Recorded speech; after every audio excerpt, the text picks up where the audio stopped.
What up, everybody? It's your boy, the leader of the flock, coming at you yet again with more of my top 10 video game consoles of all time. This one right here is a personal favorite of mine at number 7, and you best believe I wanted to put this somewhere much higher than number 7, but I wouldn't be realistic if I did that. But it's the SEGA Dreamcast.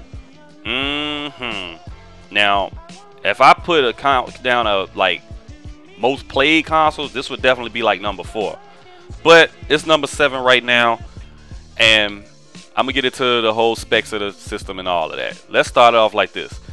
SEGA Dreamcast, it was originally released in '98 in Japan and came here to the States like a year later in '99, and it was the first entry out of the 6th generation of video game consoles, because mind you, it did come out before the PlayStation 2, the Xbox, and the GameCube, and it ended up being Sega's last home console to date.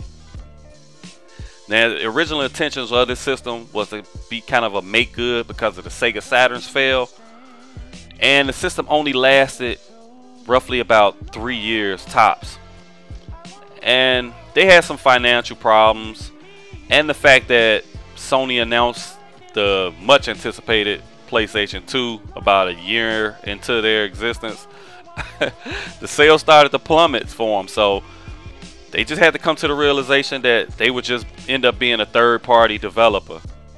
Now, while many people will say, how can you put this ahead of this system or this system? Let's not forget that this system was the granddaddy, the originator of console online in-home gaming. Don't believe it? Google it. You had some creative and innovative games that came out. The system was ahead of its time as it is. It came out with Crazy Taxi, Jet Set Radio, and the game you're looking at now, Shenmue. Now, one of the things I didn't particularly like about the system was the controller, but you would be a fool not to just get over it and deal with it.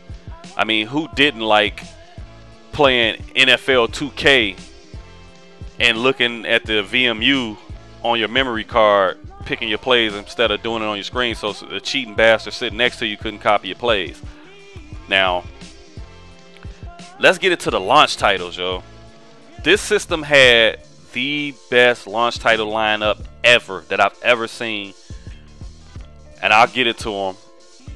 You had Soul Calibur, Sonic Adventure, Power Stone, Hydro Thunder, Marvel vs. Capcom, House of the Dead 2, and NFL 2K, which single-handedly helped the Dreamcast get through its first year. It ended up passing up the N64 and was right there neck and neck, passing up the PlayStation.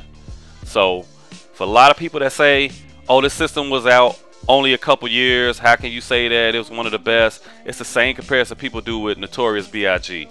Oh, he only came out with 2 albums. How can he be some of the best? You know, one of the best of all time. It's quality over quantity. The body of work spoke for itself.